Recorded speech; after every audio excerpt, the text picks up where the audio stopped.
Now, to all the Yuta fans out there who are already disliking the video and making your hate comments, all I ask is you at least watch the full video first before you do so. I do know Yuta has quite a lot of super fans. I actually think the most super fans in the whole series that really overscale him. I imagine no matter what I say, there are still going to be people angry no matter what. There are always those who just ignore the evidence and have already made up their mind. But that's only a small minority. But the majority of people aren't like that, and this goes out to you guys. Alright, so let's break down what do I mean by Yuta is overrated. What I mean is that Yuta is overrated by the fan base as a whole, and especially by his fan. Let me rephrase, by his super fan. It's pretty crazy to the lengths that people would go to just overscale him and just the insane levels of wank this man gets. And don't get me wrong, I'm actually a big fan of Yuta, not so much anymore actually over the past month from all these Yuta comments I've gotten, which is a shame. But I am a fan of Yuta, and I do think Yuta is really overpowered, just not as much as people think. Alright, so let me actually just explain this. Yuta has many glaring weaknesses that hold him back just too much. Now, before I get into that, I'm actually just gonna wank Yuta a bit, explain why he's so strong, you know, say the positives first, you know, soften the blow when I say the negatives. So how strong is Yuta? Yuta is someone who has a tremendous amount of cursed energy, even more than Gojo Satoru. Though of course his output isn't that great, as it doesn't compare to the top tiers, such as Ryu Ishigori's output, whose output really is far more than Yuta's, or Satoru Goju, whose output is way more than Yuta's as well. However, Yuta is no slouch. With his tremendous amount of cursed energy, he is able to reinforce his body a lot, and the benefits of this is that he is able to spam reverse curse technique, which is good because reverse curse technique takes up a tremendous amount of cursed energy. And now, speaking of reverse curse technique, there are 3 levels of reverse curse technique mastery. Yuta has the highest level of reverse curse technique mastery. There is only 2 other characters in the whole series that are as good as him at reverse curse technique, one of them being Sukuna and the other being Shoko. Not even Gojo is as good as Yuta at reverse curse technique, with the highest level being able to heal other people with your reverse curse technique. And of course this includes the lower levels, such as he's able to identify poisons in his body and even remove and heal them, and even in other people's bodies, which is just nuts. And of course the lowest level of reverse curse technique, just basic healing. And don't get me wrong, even having the lowest level of reverse curse technique is insanely useful for any Jujutsu source, as almost all the grade 1 sorcerers don't even have this low level reverse curse technique. It requires a deep knowledge and insight of Jujutsu sorcerer. This is not even getting into the fact that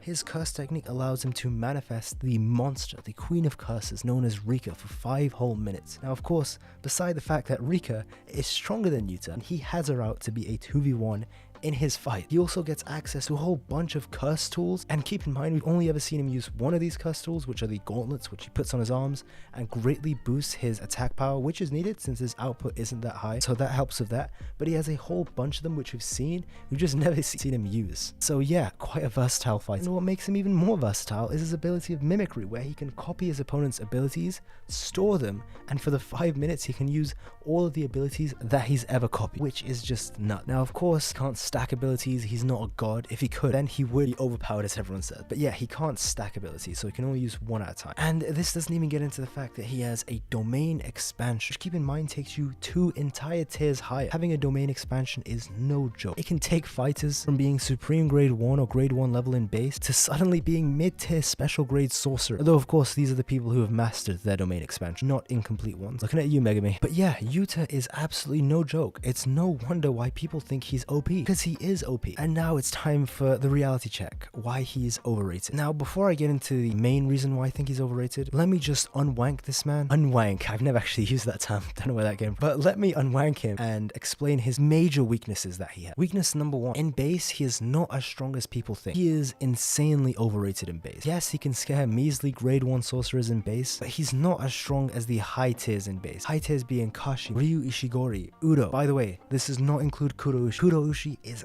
absolutely trash, but that's a whole video for a whole other day explaining that. But yeah, in base he does not actually scale to Udo and Ishigori, and definitely not Kashima. That's fact number 1, which people find really hard to accept. Yuta did no damage to Ishigori the whole time in base. As a matter of fact, he was getting bodied and was forced to use reverse curse technique so many times against Ishigori. And remember, with Udo, he got bodied against Udo in base, who was able to deflect every single one of his punches with his sky ability and just nuke him with thin ice missile, which can take out whole city blocks. So yeah, he really does not scale to any of these 2 in base. It's just the unfortunate truth that people can't accept. Weakness number 2. Remember all these crazy abilities that I've just said about Yuta. He has mimicry, he has access to cursed energy from Rika, he has access to Rika, he has access to cursed tool. This only lasts 5 minutes, which is a massive weakness. If he can't finish his fights in 5 minutes, he is screwed. I mean, this is why I think Kashimo would beat him in a fight, which keep in mind, that's my next video, so don't debate that in the comments of this video, do that in the next video where it's actually about Yuta versus Kashimo. But this is just a big issue because we've seen fights with high level Jujutsu sorcerers can last quite a long time. I mean, Kashimo and Hakari's been going on for over 15 minutes, so that is an issue. Yes, he is very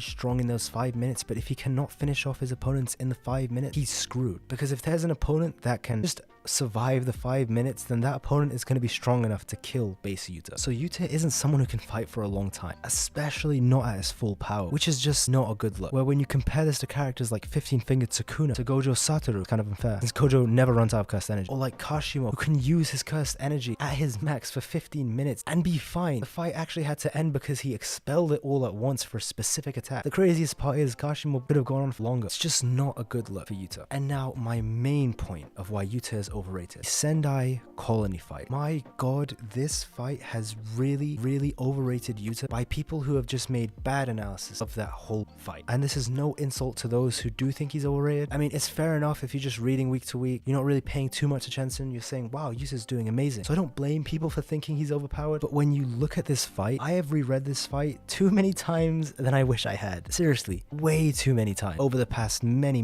weeks. Let me be the person to tell you this. There is no evidence in any world, any sort of way that this was a 2v1 or a 3v1 against Yuta. There is just no evidence. As a matter of fact, there is an overwhelming mountain supply of evidence supporting the fact that this was not only a free-for-all, but actually in Yuta's favor the whole time. Now, let me explain why. Udo and Ishigori had never once in the whole fight teamed up to do a combo attack, to do a synchro attack, to coordinate, to do any of those things. The only time in this entire fight that you can actually say that they kind of helped each other, which keep in mind was just Udo taking advantage of a situation, was when Yuta was fighting Ishigori and then Udo sneaks into him with a thin ice missile. That's it. And they weren't even comboing, they weren't even combining their attacks or anything. I swear to god, the amount of comments that I get where they're in this absolute delusional world where they think that Udo and Ishigori did this Yuji and Todo, my brother, my sister, team up against Yuta. My guy, that did not happen. What are you reading? Are we reading the same manga? I genuinely have to ask, are you reading JJK from this parallel universe where Udo and Ishigori were 2v1ing Yuta or something? There are genuinely people who think these two, Ishigori and Udo, were hand in hand, combining attacks, synchronizing to beat Yuta and Rika. Guys, just know, if anything, Yuta was the one who took the most advantage of this freefall. Udo and Ishigori were at each other's necks the entire fight. Udo was the first person in the whole fight to actually do any significant damage to Ishigori. Yuta hadn't damaged Ishigori until that point. It was Udo who reflected one of his attacks back at him and actually damaged him. And remember, Udo is a horrendous counter for Ishigori. She was able to hide herself in the sky, not get hit by any of his attacks. She can block any hand-to-hand fight with her sky ability. And she can also deflect all of his Garante blasts. She is the worst matchup for Ishigori. And this is not even getting into the fact that Ishigori and Kurouchi were the ones who did all of the major damage to Udo. They did 90% of all of the major damage that Udo took that whole fight. Yes, Yuta did box up Udo with Rika that one time, which Udo, remember, is a great user of reverse curse technique, healed up, and Yuta was holding back, so it wasn't even any serious damage. And then what? Yuta cut her up with some Shikigami that he used with mimicry, took some deep scratches. She can easily heal that with her reverse curse technique. It was nothing major. It was nothing even that significant at all. It was Kurouchi who took advantage of the fact that she couldn't use her sky ability due to the domain expansion, ripped off her arm, and then Ishigori then using this to hit his advantage to one-shot her with a massive blast, since he could still use his curse technique after the domain expansion. So it seemed like Udo was in the unfortunate situation of getting teamed up against. And then guess what? Yuta and Rika, like the leeches they are, take advantage of this opportunity. Keep in mind, they did jack shit damage to Udo. They reap the rewards of the damage that Kurouchi did. Rika eats the arm, which then benefits Yuta because now he can copy her ability. He literally leached from these two, which was then to his benefit because he used the thin ice missile to beat Ishigori. Because remember, the sky is the ultimate counter to Ishigori. And this is only a small amount of evidence explaining why this was a free-for-all fight. And no, I do not want to hear that Yuta was tired or he used some cursed energy against Kuroushi. Kuroushi is absolute trash tier. The only reason he even did anything in that fight is because A, he was the ultimate counter to Udo, B, he caught her off guard, and C, she couldn't even use her technique to block him because of the domain expansion, which Kuroushi sneaked in and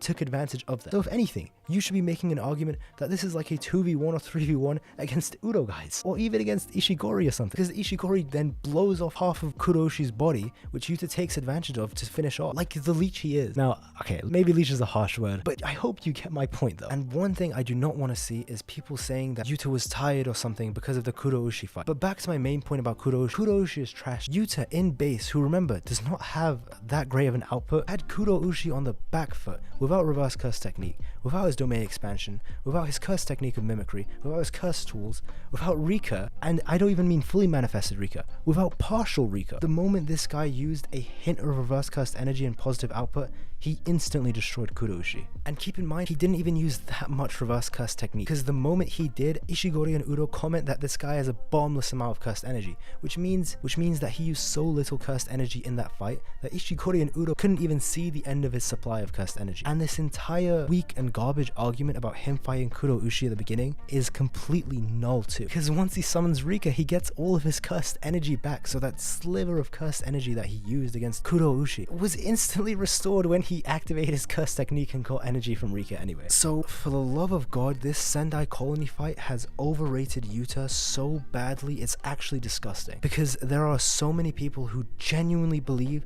that Yuta went in there and he just 2v1'd or 3v1'd these guys. Like Ishigori and Udo were just tag teaming, dunking on him, trying their best to combine their attacks to kill him, were coordinating and synchronizing to beat Yuta and Rika. The people who always comment this, were we even reading the same series? I really don't mean to be so harsh, but it is an absolutely awful analysis of the whole fight. The reality is this was a free-for-all death match against high-level sorcerers, excluding Kuroushi, and at no point were any of them teaming up. Yes, there were times when all of them, every single character in this fight, had taken advantage of someone else. Yuta benefited so much from eating Udo's arm that Kuroushi cut off, and Ishigori finished off Udo. And my man Ishigori was even trying to back Yuta up after Udo sneaked in the Thin Ice Missile and tried to hit her with a Garante Blast, which she reflected back and damaged him by. I mean, it seems like everyone in this fight was trying to kill the other person, and there were moments when everybody in this fight was taking advantage of someone else or of the other super short fights going. But yeah, people's memories seem to be very foggy or hazy when it comes down to these other facts, and there's just so much more that I could mention, explain why this was a free fall, but I think I've made my point more than clear enough. I think I've given off more than enough evidence to support this too, and any longer than this would A, drive me insane, and B, make this video way longer than it needs to be. But let me say this for Yuta, it is insanely impressive that he came out on top of this freefall with these high-level sorcerers, some of the strongest sorcerers of their eras. Ishigori, who remember, has a higher cursed energy output than Sukuna, and that's factual because Ishigori was said to have the highest output by Kenjaku and other sorcerers in all of history, and this is history that was 600 years after Sukuna had been alive. So yeah, that crazy enough, Ishigori's output scales above Sukuna, though of course Sukuna is still loaded since output isn't everything. But yeah, something to remember. So Yuta coming out on top of this free-for-all is very, very, very impressive, and it's why I say Yuta is OP or broken, or he is, not including Gojo and Sukuna of course, on the highest of tiers. And yes, he is individually stronger than Ishigori, he's stronger than Udo, and he's stronger than Kashimo, though I do think Kashimo would beat him in a fight because it's a bad matchup. He is still stronger than these three, because his curse technique, even if that time limit, is crazy. So he is not weak, he is overpowered. It's just crazy that people wank this man to oblivion, overscale him so badly because of these horrendous takes on the Sendai colony fight. But yeah, it did seem like I was ranting this video, and that's just because I have seen this so many times, and even with all the evidence that I give people have Yuta's head so far up their ass that they blatantly actually ignore all and every evidence against Yuta and just stubbornly conclude that he is just the god of the verse or something, which is just crazy. But that is only a small minority. The vast majority of you are very cool, very understanding, and aren't toxic like that. And this goes out to you guys, the people who actually do want to listen out, who do listen and are open to changing them, which again is the vast majority of you, which is really cool. But yeah, it's power scaling, one of the most toxic communities on all of YouTube, so there are gonna be a few bad apples, but hey, it is what it is. I'm already expecting these Yuta superfans to, no matter what I say, just hey, comment anyway, to just back Yuta up to the end of the universe, honestly. But hey, it is what it is. This is my video explaining why I think Yuta is overpowered in the eyes of the Jujutsu Kaisen community. But whether you agreed or disagreed, if you enjoyed the video, please do consider subscribing. Usually I say these halfway through the videos, but I was actually so passionate about this topic, I forgot to include it. So yeah, if any of you have actually made it this far, I make a ton of Jujutsu Kaisen content just like this, like power scaling, versus battles, even theory videos. So if you enjoy that kind of thing, subscribe and join the Higuruma fan club. Though I am curious to see what people think about my Sendai colony take. I have seen so many comments trying to explain why this was a 2v1, and not one of them, and I truly mean this, not one of them was actually a good comment or had any real evidence supporting. So I mean, hey, if there actually is, or if you're just some god tier debater and you actually have some hidden secret facts about why it was, hey, go ahead, shoot your shot. But the reality is it was a free fall. And last point, the biggest reason that I'm actually making this video is so that I don't have to keep making these same points about Yuta and Sendai colony being a free fall in all my videos including Yuta. So in future I could just reference this video and boom, people can just check it out and see what I mean. But yeah, that's all. If you've made it this far, you are a true legend, by the way. Thank you very much and have a lovely day. Take care. Bye.